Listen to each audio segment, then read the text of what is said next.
9th maths में first chapter में कौन कौन से एमसीक्यू बन सकते हैं, एमसीक्यू की एक लिस्ट हम लोग देखते हैं कि 9th क्लास के फर्स्ट चैप्टर यानी कि नंबर सिस्टम में एमसीक्यू क्या क्या हो सकते हैं। ठीक है बेटा, number system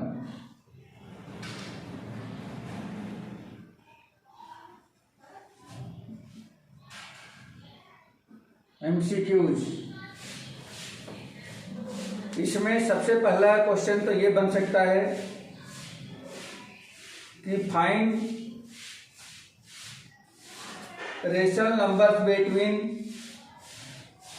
3/5 and 4/5। Find one rational number between 3/5 and 4/5। First question हो सकता है रेशनल नंबर बिटवीन 3/5 and 4/5।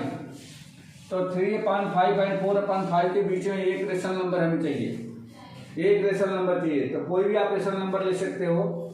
इसका आंसर क्या होगा, कैसे इसको सॉल्व करेंगे, तो उसमें आपके सामने ऑप्शन दिए गए रहेंगे, उस ऑप्शन में से चेक कर लोगे और फिर आप पहले फाइंड करोगे और देखोगे उस जो दिए गए रेशनल नंबर्स हैं इनके बीच में से कौन सा नंबर है।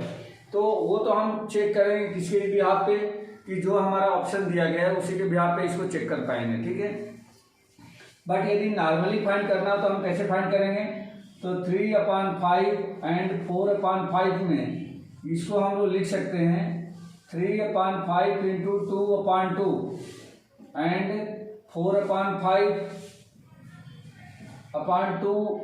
into 2/2। ये हो जाएगा आपका 6/10 एंड ये हो गया आपका 8/10। तो वन रेशनल नंबर क्या मिल गया, therefore one rational number between 6/10 and 8/10 is 7/10। ये आपका एक रेशनल नंबर मिल जाएगा। ठीक है बेटा, ये एक रेशनल नंबर मिल गया। तो आप देख लेना कि यही है, तो ये लिखना। अगर डेसिमल में होगा तो इसको डेसिमल में चेंज करके तब फाइंड आउट करेंगे। दूसरा क्वेश्चन बन सकता है कि P/Q फॉर्म ऑफ 0.3 बार, 0.3 बार का P/Q फॉर्म क्या होता है, ये हमें फाइंड करके बताना है। तो इसको 0.3 बार को हम P/Q के फॉर्म में चेंज कर देंगे। कैसे चेंज करेंगे बेटा, तो देखो इसका सॉल्यूशन देखो, लेट x = 0.3 बार, या इसको आप लिख सकते हो 0.33 डैश। इसी तरह से ये 1 डिजिट का रिपीटेशन है तो 10 का मल्टीप्लाई कर दोगे 10x = 3.3 डैश ये आ जाएगा। माइनस करोगे बेटा इसमें से तो ये आपका मिल जाएगा 10x - 1x = 3.3 dash minus 0.33 dash. अब ये 3 के पॉइंट के बाद वाले सारे नंबर क्या हो जाएंगे, 0 हो जाएंगे, बच जाएगा आपका 3 और इधर कितना हो गया 9x। देयरफॉर x = 3/9 या 1/3।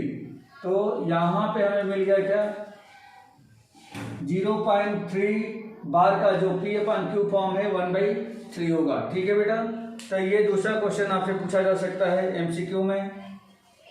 इसके बाद एमसीक्यू में और भी पूछा जा सकता है कि क्या 0 जो है रेशनल नंबर है या नहीं है। अगला क्वेश्चन पूछा जा सकता है थर्ड में कि 0 इज ए रेशनल नंबर और नॉट, रेशनल नंबर और नॉट। तो आपका आंसर होगा यस, आपका आंसर होगा yes, 0 is a rational number या 0 एक रेशनल नंबर है। एमसीक्यू में इतना ही पूछा जा सकता है। अगर ये बोलता है कि इसको P/Q के फॉर्म में एक्सप्रेस करो तो 0 को 0/1 हम लोग लिख सकते हैं, बट एमसीक्यू में सिर्फ इतना ही पूछा जा सकता है। ठीक है बेटा, उसके बाद क्वेश्चन पूछा जाता है कि every integer is a whole number, every integer is a whole number, yes no, या इसके 4 ऑप्शन अलग अलग बनाए जा सकते हैं। तो every integer is a whole number, ये क्वेश्चन आपसे राइट किया जा सकता है। Every integers are whole number, तो इसका ऑप्शन होगा नो, इसका ऑप्शन नो होगा। सारे इंटीजर्स होल नंबर नहीं होते हैं, लेकिन इसका उल्टा भी पूछा जा सकता है कि every whole number are integer, yes, उसका आंसर यस हो जाएगा। इसी तरह से और भी क्वेश्चन राइट किए जा सकते हैं। All integers are natural number, तो इसका आंसर होगा नो। बट इसका उल्टा पूछा जाए कि all natural numbers are integer, तो उसका आंसर हो जाएगा यस। ठीक है बेटा, तो इस तरीके से बहुत सारे क्वेश्चन इस पे बनाए जा सकते हैं।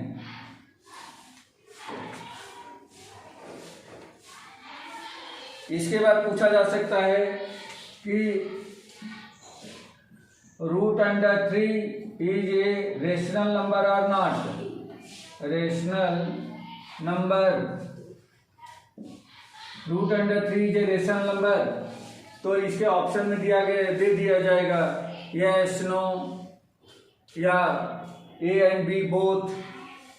तो इस तरह से इसके 4 ऑप्शन बनाए जा सकते हैं। यहाँ पे आंसर आपका होगा no, this is not rational number, या रेशनल नंबर नहीं है।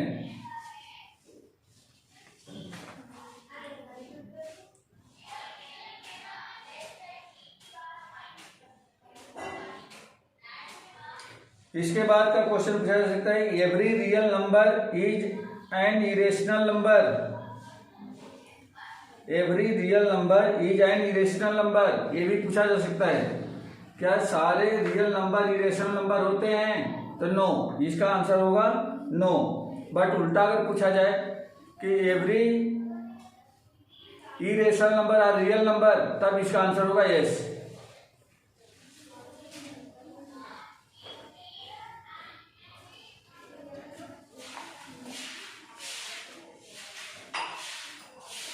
अब इसके बाद डेसिमल एक्सपेंशन में भी क्वेश्चन पूछा जा सकता है। डेसिमल एक्सपेंशन ऑफ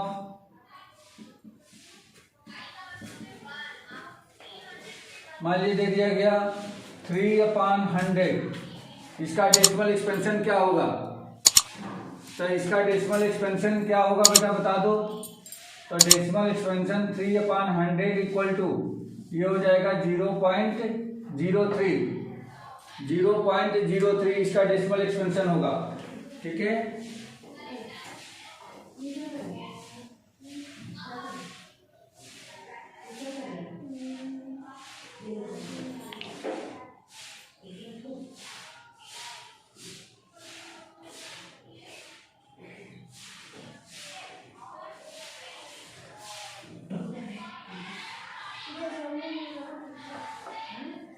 ये इसका डेसिमल एक्सपेंशन है। 3/100 का डेसिमल एक्सपेंशन है 0.03। और भी क्वेश्चन पूछे जा सकते हैं। ये किस टाइप का डेसिमल एक्सपेंशन है? तो यहाँ पे लिखा जा सकता है कि 0.03 is the terminating decimal expansion और नॉट, या ऐसा लिखा जाता है which type of this decimal expansion. लिखा जा सकता है which type of decimal expansion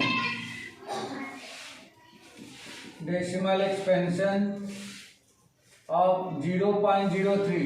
बोलो बेटा 0.03 किस टाइप का डेसिमल एक्सपेंशन है? तो ऑलरेडी हम लोग जानते हैं डेसिमल एक्सपेंशन कितने होते हैं। डेसिमल एक्सपेंशन कितने टाइप के होते हैं?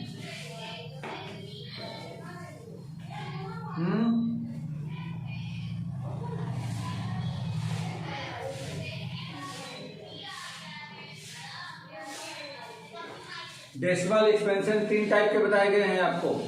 पहला बताया गया है टर्मिनेटिंग डेसिमल एक्सपेंशन, तो ये टर्मिनेटिंग डेसिमल होगा। ये क्या होगा? Terminating decimal expansion, terminating decimal expansion. दूसरा बताया गया है नॉन टर्मिनेटिंग रिपीटिंग और नॉन टर्मिनेटिंग नॉन रिपीटिंग। समझ में आ गया बेटा? Terminating decimal, non terminating repeating decimal and non terminating non repeating decimal. ये इस तरह से आपको डेसिमल एक्सपेंशन के बारे में बताया गया है। तो ये जो है 0.03 या टर्मिनेटिंग डेसिमल एक्सपेंशन है। लेकिन अगर यहीं पे इसी क्वेश्चन को अगर ऐसा बोल दिया जाए कि which types of decimal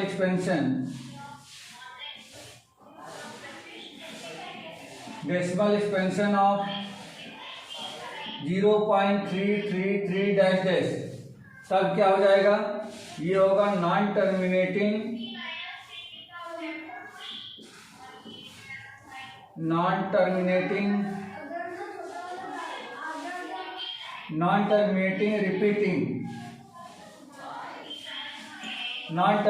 repeating decimal ये होगा। ठीक है बेटा, समझ में आ रहा है आप लोगों को? कुछ बोलते तो हो नहीं आप लोग।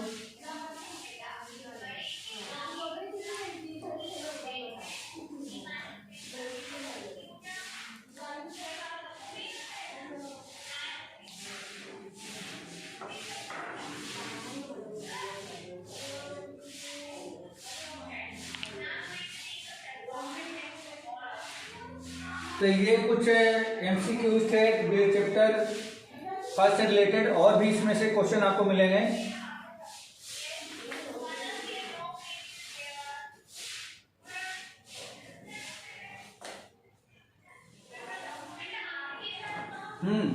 ये क्वेश्चन और मिल सकता है। 8 हो गया ना, 9, क्वेश्चन नंबर 9 देखिए।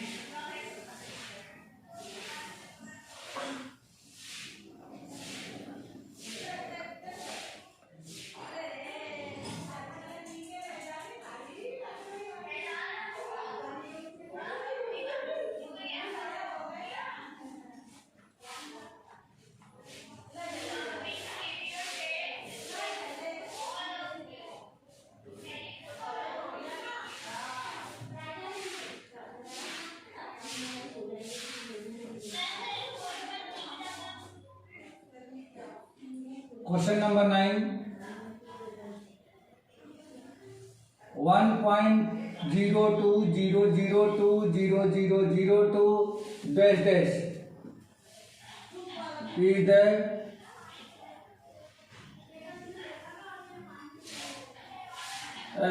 this which type of the expansion, या रेशनल नंबर और इरेशनल नंबर, ये बताना है कि यार रेशनल नंबर है या इरेशनल नंबर है। तो इसमें क्या बताओगे? इसका आंसर क्या है बेटा? ये रेशनल नंबर है या इरेशनल नंबर है? जल्दी से बोलो। सर इरेशनल है। ये इरेशनल नंबर है।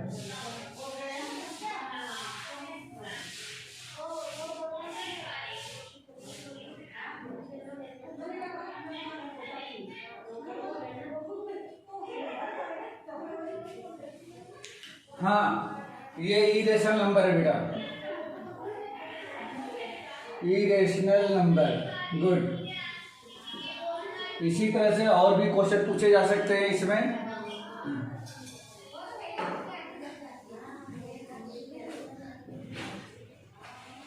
हाँ,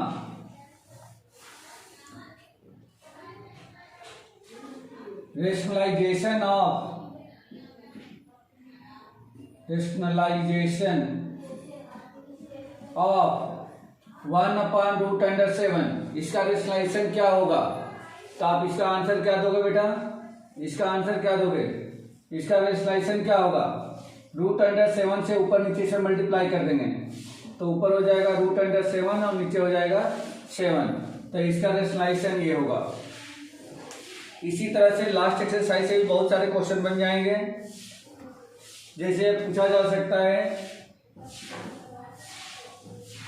x टू द पावर या 2 to the power 3 divided by 2⁵ equal to कितना होगा ये बताना है, इक्वल टू कितना होगा। तो हम लोग इसको कैसे सॉल्व करेंगे बेटा, 2⁵ - 5 यानी कि 2 की पावर -2 या 1/2 का स्क्वायर या 1/4। तो इतने का जो आंसर होगा क्या होगा बेटा, ये 1/4 होगा। तो इस तरीके से बहुत सारे एमसीक्यू बन सकते हैं इस चैप्टर से।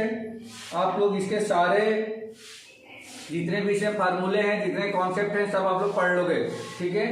तो ये एमसीक्यू का आप लोगों का जो कॉन्सेप्ट है वो क्लियर हो जाएगा। चलो बाकी नेक्स्ट चैप्टर अब हम लोग कल की क्लास में देखेंगे। ओके।